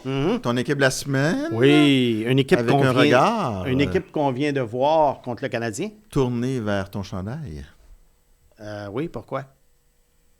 Les Ducks d'Anaheim. Oui, les Ducks d'Anaheim, c'est sûr. Ben quoi? Mais c'est pas mon chandail, ça. C'est pas les Ducks d'Anaheim, ça. C'est quoi la base? C'est pas les Bruins de Boston. Oh, bon, OK, mettons. Fait que ça te fait plaisir. Les Ducks qu'on a vus la semaine dernière contre le Canadien, vendredi soir, et qui reviennent au Centre Bell dimanche soir. Oui, vas-y. J'adore quand le Canadien joue contre les Ducks et les Sharks. J'adore. Tu sais que Simon va regarder le game. Ben, c'est la seule fois où je peux lui parler du Canadien. D'ailleurs, samedi soir, les Sharks sont au Centre Bell et j'y serai. Ah oui? Alors, ceux qui sont là, je vais être dans la section 105, rangée W. 105, rangée W. Alors, c'est dans le coin. J'aime bien regarder le jeu dans un coin en hauteur pour voir le déploiement. Puis vous pouvez lui apporter des bières, parce que comme ça, il n'aura pas besoin de se lever quand Suzuki est sur la glace. Elle est bonne. J'avoue qu'elle est bonne. Alors, les Ducks, une équipe qui a évidemment, et on va parler de John Carlson, une équipe évidemment qui a décidé de peser sur l'accélérateur. L'année passée, on a fait un drôle d'échange, Trevor Zegras contre Ryan Poehling. Ryan Poehling qui a été re-signé pour quelques années à 3,4 millions de dollars.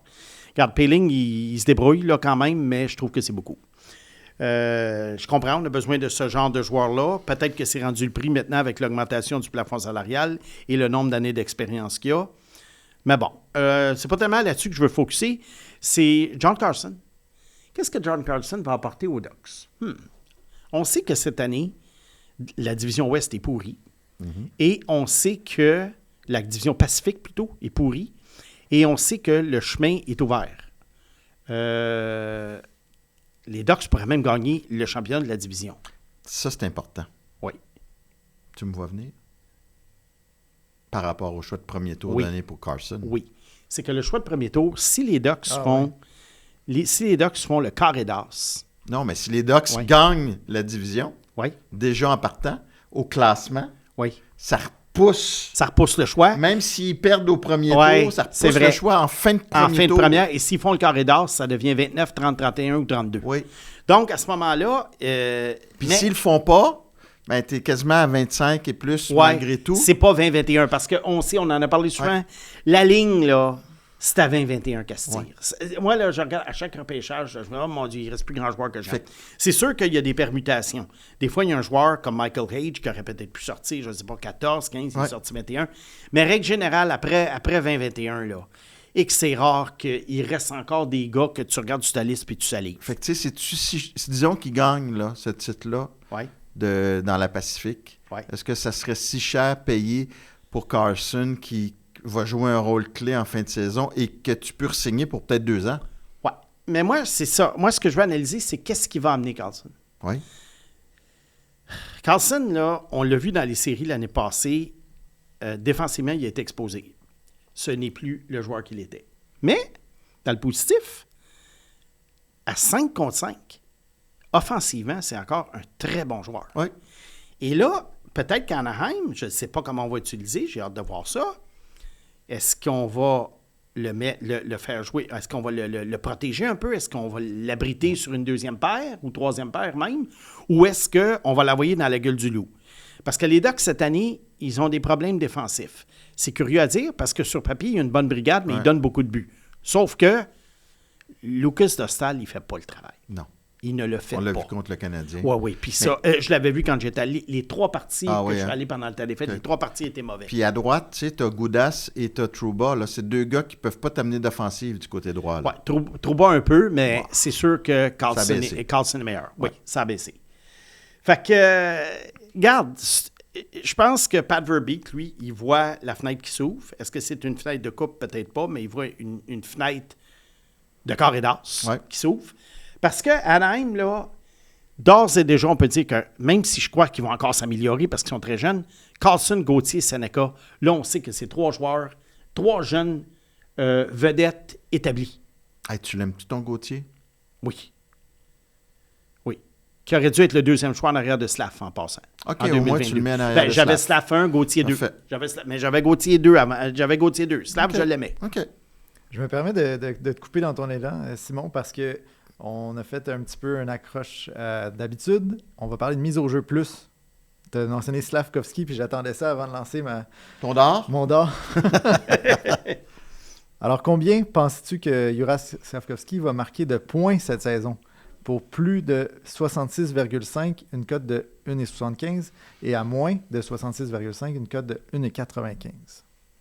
Ben, tu vois, il y a 52 points et puis il reste 20 matchs. Alors, ça veut dire que pour avoir 67 points, c'est ça, ça faudrait 15 points en 20 matchs. C'est dur à dire, hein? Ben, c'est facile à dire. Toi, tu dis quoi? Oui. Ah oui, c'est sûr. Oui. 15 points en 20 matchs, ben oui. Même Il, avec... est sur une production de quasiment de 1 point par match depuis les fêtes, là. Ouais, il y a ça. Il y a ça. Il y a juste le fait que ce trio-là a quand même ralenti. Ben là, ça, il est rendu Mais sur là, le il est premier revenu. trio. Il est revenu Il sur va, le il va, premier il va il va faire 70 points cette année. OK. OK. Toi? T'as le droit à ton opinion. Oui, oui, hein? non, mais... T'es pas peur, là. Je sais que qui t'es un fait gars 67, timide, là. Ah oui, oui, très timide, oui. 67, je pense que... Oui, je le prendrais. 67, je dirais que oui. Oui. Alors, pour les Ducks, moi, ce qui me chicote dans le cas des Ducks, c'est que je trouve qu'en dehors de ces 3 gars-là, à l'attaque, tu sais, ils ont échangé Zegras. Je comprends là, les circonstances. Ouais. Il ne produisait plus depuis 2 ans, mais quand même, il est parti. Et Mason McTavish. Hey, moi, il là, me faisait saliver, lui. ouais, Saliver. il est très décevant cette Qu'est-ce qui année. se passe? On le voit pas. Parce que Mason McTavish, l'affaire avec ce gars-là, c'était toujours un gars, moi, que je trouvais un peu limité offensivement. Puis j'avais de la misère à l'étiqueter joueur de top 6. Okay. J'avais bien de la misère. Moi, il était vraiment là, sur la ligne de joueur de top 6. Puis j'avais été surpris qu'il soit choisi 3e. Moi, je l'avais plus loin cette année-là. Puis je me disais, ça peut faire un bon 2,5. Autrement dit, milieu d'alignement. Ouais. Une 3 sur une équipe forte, dépanner sur une 2 quand il y a des blessés. Mais McTavish, il est invisible cette année. Puis ce que les gens ont vu vendredi dernier, s'il y en a qui voyaient les Ducks pour une des rares fois cette année, vous n'avez pas rêvé. McTavish, il n'est pas là cette année. Alors, il est quand même à 7 millions de dollars jusqu'en 2031. Et ça, je pense que c'est un joueur clé pour les années à venir. Parce que là, on a nommé le noyau, le fameux triumvirat, Carlson, Sénégal, Gauthier, mais ça va en prendre d'autres. Ouais. Michael Grenlund, j'aime bien, mais il est souvent blessé. Il est encore signé pour 2 ans, il y a 30 quelques années. Et le reste, si tu regardes les joueurs qui s'en viennent, il y a Roger McQueen. Il y a Roger McQueen, un joueur de centre. Ouais. À Providence, cette année, il s'est vraiment replacé. C'est un gars qui avait été blessé, pas mal. Et un peu comme Randbacker, on parlait. Tu sais, à un moment donné, il faut que tu donnes le temps à ces gars-là. Cette année, ça va bien. Il y a Logan Sawyer avec lui à Providence. Je trouve que John Mustard, je trouve que ça va bien pour Roger McQueen. Mais est-ce que ça va être un top 6? Je pense que oui, mais ça demeure à déterminer. Mais si tu regardes, là, je sais, là, ça prend du papier sablé dans une équipe. Et ils en ont. Avec les Payling, justement. les Payling, Tim Walsh, Jensen Harkins, Jeffrey Veal, Ross Johnson. Mais ces gars-là, Jeffrey Veal... là, C'est pas Viel? Viel. C'est pas un Québécois? C'est un francophone? Oui, ben, il est toujours prononcé Veal par les commentateurs. Oui, mais parce que c'est sûr ça, qu'ils disent Ouais. Danny Briere aussi. Oui, c'est sûr, oui. Puis, c'est pas de Jeffrey Viel-Truchon ou un truc comme ça? Oui, c'est ça. Écoute, je suis désolé. Là, Mais regardons, voir. Là, oui, non, juste t'as pour être raison, sûr, t'as me raison, semble, t'as oui. tout à fait raison. C'est juste que tous ces gars-là, je pense, c'est des bons, c'est des très, très bons joueurs de papier sablé. Mais entre eux et Carlson, Sénégal, Gauthier, je trouve qu'il y a un trou. Alors oui, il y a Troy Terry. C'est ça que j'aime bien. Ouais. Mais à part ça, il n'y a pas vraiment grand-chose. Tu sais, les Frank Vatrano, là, ça, quelle erreur, le contrat qu'on a donné à Vatrano. Bon, on passe à la défense. Tag. C'est exactement, c'est Viel-Truchon, le nom de sa mère. Né au Québec. Ouais. Est-ce que tu offres tes excuses à la famille Viel-Truchon? J'ai déjà offert. Et puis, c'est bizarre de ma part. Mais oui, mais toi qui suis les gars, il a joué où? Il a joué au Québec. L'idée, c'est pas ça, Mathias, c'est que quand, depuis des années, tu écoutes des retransmissions de la Ligue américaine puis de la Ligue nationale en anglais, à un moment donné, tu t'habitues aux prononciations. C'est pas un gars que tu as suivi un peu plus jeune? Oui, mais là, Mathias, à un moment donné, quand même. T'as pas le droit. On dit bien Randbacker, là, puis Randbacher. c'est Randbacher comme Michael Schumacher. Michael Hage. Non, mais Jeffrey Viel, là. Avec ça. Ben oui, OK, correct, là. Bon. On n'en fait pas un drame. Ben, c'est un drame. 3 joueurs autonomes à la fin de l'année à la défense, Carlson, Trouba et Radko Gudas. Les 3 qui pourraient partir. Ouais. Les 3 pourraient partir. Et en ce moment, on a Jackson Lacombe, Pavel Mintyukov, Olin Zellweger et Drew Helleson. Le problème que j'ai avec ça, c'est que Zellweger, c'est un bon défenseur offensif. Jackson Lacombe, c'est un il est bon. Très bon défenseur offensif. Bon. Mintyukov, c'est un peu décevant, considérant qu'il a été choisi 10e au total. Ton chouchou va avoir sa chance l'an prochain. Ils ne garderont pas Trouba, Gudas et Carlson. Tristan Luneau. Parce que c'est comme ça qu'on le prononce les matchs de San Diego. Luneau. Ben oui. Américanisé. Oui, qui est américanisé. Il joue à San Diego. J'espère qu'on va lui donner sa chance parce que je comprends pas. Mais bon, on le laisse mijoter dans la Ligue américaine. Il a 21 ans seulement, mais l'année prochaine, c'est sa dernière année de contrat d'entrée. Il est temps qu'il joue. Il a quand même déjà joué dans la Ligue nationale, Luneau, puis il s'était très bien débrouillé. Dans les buts, Peter Mrazek, Villiers-Husso pour seconder Dostal, c'est pas fort tout ça. Puis je pense que du côté d'Anaheim, là, je sais que Dostal est sous contrat pour plusieurs années, mais il est quand même signé à 6,5. Est-ce qu'on peut se permettre un numéro 2 à 6,5? Je pense qu'éventuellement, ils vont peut-être devoir regarder du côté du gardien de but s'ils veulent gagner la Coupe Stanley. J'ai hâte de le voir en série parce qu'aux Olympiques, il a vraiment bien fait. Ouais, mais oui, aux Olympiques, c'est une autre les Olympiques, c'est une autre patente. Moi, je te dis, cette année, il a été pourri. Mais t'as pas l'air si optimiste que ça par rapport aux Ducks? Juste un dernier espoir dont je veux parler, que j'aime bien. Stian Solberg. Stian Solberg, c'en est un qui joue à San Diego en ce moment avec Luneau. Moi, je pense qu'il est quasiment prêt pour la Ligue nationale, plus dans un rôle défensif. Alors, vois-tu, les 3 joueurs autonomes là, qui pourraient partir, les Carlson, Trouba, Gudas, je pense qu'Anaheim a de quoi les remplacer. Pourquoi je ne suis pas si... oui, je suis optimiste parce que je trouve que, écoute, c'est une équipe qui est extrêmement intéressante d'avoir joué. Ouais. Mais c'est une équipe, au début de l'année, je me rappelle, ils égalisaient beaucoup à la dernière minute, ils gagnaient en prolongation. Après ça, il y a eu une très mauvaise passe. Là, ils reviennent, ils reprennent du poil à la bête. C'est une équipe encore, je constate, qui est incomplète, mais regarde, ils n'ont peut-être pas de super défenseur numéro 1. Mais je pense que le groupe, Lacombe est fort. il est fort. Mais tu sais comment je suis difficile. Puis d'ailleurs, dans un prochain épisode, peut-être dans les prochaines semaines, je vais faire ma liste de défenseurs que je considère numéro 1. Ah. Tu sais, comme j'ai fait pour les centres. Puis il n'y en a pas beaucoup. Ça va brasser. Je sais qu'il y en a 32 dans la ligue, là. Mais moi, le défenseur numéro 1, selon ma définition, là, il n'y en a pas gros. Là, ça va être de la bière ou du vin? Pour aller me prendre une consommation quand un de ceux-là est sur la glace. Ça va être encore la bière? Hey, c'est vrai, non, ça pourrait être le vin. Fait que, alors, c'est pas mal ça. Fait que c'est pas mal ça, Anaheim. J'attends encore de voir qu'est-ce que Verbeek va faire dans les buts et ce qu'on appelle en anglais le secondary scoring, c'est-à-dire les joueurs de milieu d'alignement doivent être plus productifs. Parfait. Merci, Simon. Voilà. Mon beau petit Simon. Oui. Dernier segment. Oui. Les questions. All right. Et là, on passe à PAG. Mais d'abord, permettez-moi de remercier notre partenaire présentateur Mise au jeu Plus, ainsi que Fenplace, une entreprise d'ici qui fabrique des portes et fenêtres de grande qualité depuis plus de 35 ans. On débute avec Samuel Simon. Est-ce que l'équipe de recruteurs amateurs est déçue lorsque l'équipe échange pendant quelques années consécutives de nombreux hauts choix de repêchage où le but est de se présenter au repêchage avec une liste de choix et être prêt s'il y a des échanges pendant la séance? Bien, vois-tu, moi, je vais répondre par expérience, pas de Ligue nationale, mais de junior. Ouais.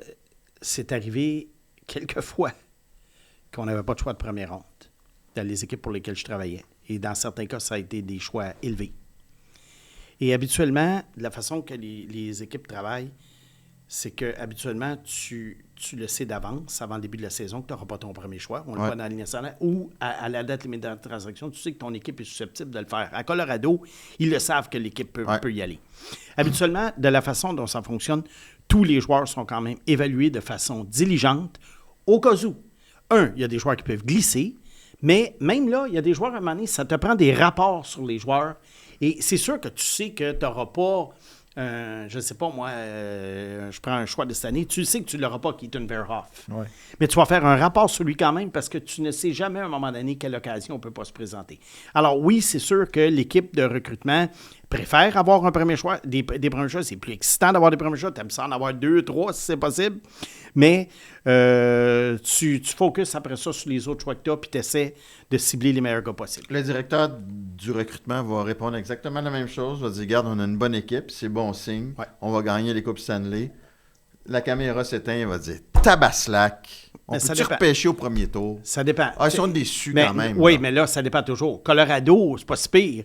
Mais Toronto, qui va probablement perdre son choix au Bruins cette année, qui pourrait être le 8e, 7e, 10e choix, ça, c'est moins drôle. Mais c'est ton party, là. C'est ta Coupe Stanley à toi, c'est le repêchage. Ben oui. Oui, mais quand tu sais 1 an ou 2 à l'avance, Ouais, tu sais c'est comment sûr. orienter ta saison. Mais c'est Pensez-vous décevant. que ça a des répercussions sur, là je reviens à Toronto, mais sur Carl Dubas à Pittsburgh? Tout ce qui se passe à Toronto? Dans le sens qu'il y a-tu du monde à Pittsburgh qui en parle? Hey, pourquoi? Explique-moi donc ce qui se passe, ou qu'est-ce qui est arrivé? Ou... Qu'est-ce que tu veux dire? Ce que je veux dire, c'est là, on voit tout le résultat de plusieurs échanges qui ont. Oui. été- Mais de Trey Living. Trey Living aussi Oui. est arrivé, c'est pas juste Dubas. Non, ça. je comprends, je Ouais. sais, mais il a Ouais. été responsable. En tout cas. Ben, pas tant, non. Non. Parce que les Il allait all-in dans ce temps-là. Puis les histoires d'horreur actuelles, c'est Trey Living. Ah c'est ouais, pas c'est Dubas. tout Trey Non, Living. non. Ouais, Wow, ouais. Vraiment. Alexandre Normandin. En ce moment, on parle beaucoup du nombre de buts de Bryce Pickford dans la WHL. C'est très impressionnant. Mais en regardant le record de buts par un défenseur junior, ma mâchoire s'est presque décrochée. Est-ce que Snake pourrait nous parler de l'illustre Troy Mick? Bon, alors, on a encore un espoir du passé. Tu l'as toujours aimé, lui. Ah oui. Troy Mick a joué à la fin des années 80 dans la Ligue de l'Ouest pour les Winterhawks de Portland et il y a eu une saison où il a obtenu 63 buts. 63 Wow. buts à l'âge de 18 ans. C'est un drop de... Là, Bryce Pickford a des statistiques en ce moment de jeux vidéo pour un défenseur. Il coûte 43 buts, il va peut-être se rendre à 50. Malade. C'est absolument hallucinant. J'aime bien d'ailleurs dire que c'était une de mes cartes cachées du dernier repêchage. Mais pour répondre à la question pour Troy Mick, c'est un peu un mythe, OK? Troy Mick, c'était un gars, bon, premièrement, qui a été repêché par Pittsburgh en 7e ronde, mais qui n'a jamais été très, très loin dans le hockey professionnel. Il a joué dans la East Coast League quelques années et il a pris sa retraite. Qu'est-ce qui est arrivé avec Troy Mick? c'était pas vraiment un défenseur. Il a joué énormément de matchs à l'aile gauche. Donc, c'est pas un vrai record. Alors, même si vous allez sur HockeyDB, vous allez voir c'est marqué défense, c'était pas vraiment un défenseur. Et même lorsqu'il était à la défense, c'était un 4e attaquant. C'était un gars qui avait... Puis, curieusement, pourquoi il n'a pas percé, même s'il était productif, il n'avait pas un gros coup de patin. Puis, tout ce qu'il faisait à l'époque n'était pas transposable. Les qualités qu'il avait n'étaient pas transposables. Il n'était pas capable de... Tu sais, comme on parle, se séparer d'un joueur, de son couvreur. Il était... Ça sentait ligue mineure, ce gars-là, malgré les statistiques ronflantes. Mais surtout, le mythe qu'il faut briser, c'est que ce n'était pas un défenseur à temps plein. Okay. Steve Girard. Question football pour le Snake. Yes. Crois-tu en Fernando Mendoza comme étant un quart générationnel ou un futur flop comme tant d'autres avant lui sélectionnés en première ronde? Bon, moi, j'ai des opinions très, très tranchées et arrêtées sur les espoirs du hockey. Des fois, je l'ai, des fois, je me plante. Le football, ça fait longtemps que j'ai arrêté d'analyser les corps arrière collégiaux. Pourquoi? Le taux de flop des gars choisis dans le top 5, les corps arrière top 5, il est incroyable. Je pense qu'il est presque à 50%. Et la raison, d'après moi, est simple, c'est que le football collégial il est tellement différent du football de Ligue nationale. On va parler juste de Mendoza. Dans la Ligue nationale, on prend les Raiders de Las Vegas qui vont pas mal repêcher au premier rang. Ils ont joué 50% de leur jeu alors que le corps arrière était tout juste derrière le joueur de centre. Donc, une remise de ballon, un snap, simplement là, à proximité. La formation parapluie shotgun, ils l'ont utilisé 50% du temps. Donc, c'est 50-50 pour les Raiders. Fernando Mendoza, tiens-toi bien, Mathias, 97% de ses jeux ont été dans la formation shotgun. Okay. Donc, il faut qu'ils apprennent Alors, qu'est-ce qu'on sait de Fernando Mendoza sur les pas qu'il va faire quand il recule? Et là, c'est toute une mécanique souvent qui doit être travaillée. Une autre chose aussi pour les corps, le système de jeu est très important. Le coaching est très important. Les coéquipiers. Puis, il y a une autre chose dans le collégial qui est difficile à voir pour un carrière, c'est qu'au collégial, il y a toujours un receveur de passe qui est ouvert. Si vous regardez là, les jeux, il y en a toujours un. Dans la Ligue nationale, les gars sont couverts, tu dois enfiler l'aiguille. Comment tu peux juger un joueur alors que dans le collégial, il n'y a jamais eu à faire certaines choses? Donc, Mendoza, je ne peux pas te dire s'il va être bon ou pas. Je peux simplement te dire que c'est une job dont je ne voudrais pas être évaluateur de talent dans la NFL. Pour faire parce que tu parlais de beaucoup de flops dans le top 5, là, oui. Pour faire un lien avec le hockey, là, oui. Est-ce que ça serait comme si les gardiens étaient vraiment le poste clé puis qu'on repêchait beaucoup de gardiens dans le top 5? J'essaie de faire le lien avec le hockey. J'aime beaucoup ce que tu me dis. Ouais. C'est sûr qu'il y a eu des gardiens, beaucoup qui ont été choisis dans le top 5 au début des années 2000. Ça a été avec des résultats mitigés. Il y a eu un Carey Price qui a été extraordinaire. Il y a eu un Marc-André Fleury, qui a quand même une très belle carrière. Mais on a eu un Carey Lekonen qui a été bien ordinaire, qui a été choisi deuxième. On a eu un Rick DiPietro qui a été blessé, mais rendu là, il n'était vraiment pas très bon. Donc, tu vois, je pense que... Puis là, ce qui est difficile à dire, c'est que c'est des exemples vraiment du passé. On ne repêche plus les gardiens top 5. Alors, comment le savoir? On peut essayer de regarder peut-être ce qui a été repêché en première ronde. Askarov a été repêché 11e. Vasilevski, 19e. Mais encore là, ça fait 10 ans. Ça fait 12 ans, Vasilevski, 13 ans. Spencer Knight, qui est quand même... Moi, je pense que... Comment te dire ça? Je pense que le taux de réussite des gardiens, si on les choisissait top 5, mettons, serait peut-être meilleur au hockey que les corps au football. Okay. Oui, parce que je crois que ces gars-là seraient choisis de façon beaucoup plus parcimonieuse. Alors qu'au football, un gars comme Mendoza n'est pas nécessairement le meilleur espoir, mais étant un corps arrière, il prend de la valeur pour une équipe qui repêche premier, parce que l'équipe qui repêche premier, souvent, est une équipe poche qui n'a pas de corps. Tandis que les gardiens, dans le hockey, c'est plus long le développement. Mais est bonne ta question. Est bonne ta question. Moi, je pense que le taux de réussite serait quand même meilleur avec les goalers. De Pat 5131, oui. dont la réponse sera dans l'extra. Sur quoi sont basées les fameuses considérations futures qu'on voit dans les transactions? Options entre choix et joueurs prédéterminés à sélectionner plus tard? Merci les gars. Alors, restez avec nous ou allez sur le... Je suis tout le temps mêlé. KO-sport.tv ou sur l'application KO Sport. Et je devine que Sport, c'est avec un S. Oui. Parfait. Salut, messieurs. Salut.